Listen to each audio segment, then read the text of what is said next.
சும்மா இரு, இப்ப பாரு, பேசு பேசுங்க. நீ இப்படியே ஓட்டாத பேசிக்கிட்டு இருக்க. என்ன ஐயோ பேசுவோம்? அங்க சரி பேய் பேசு. பேசு. இருக்கு. ஓஹோ, அப்படியே அவன் இருக்கியா?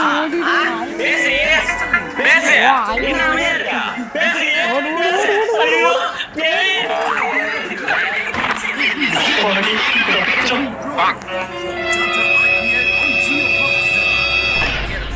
நான் பின்னாடிதான் இருக்கேன்.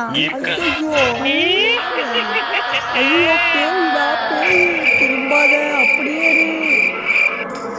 திரும்ப மாட்டானா? நான் பார்க்க மாட்டேன் என்ன பண்ணுவேன்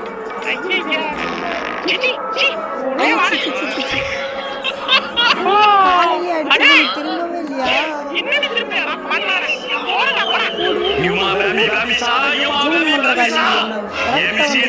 இல்லையா இன்னைக்கு உன்னை முட்டையை அடிக்க போறேன்.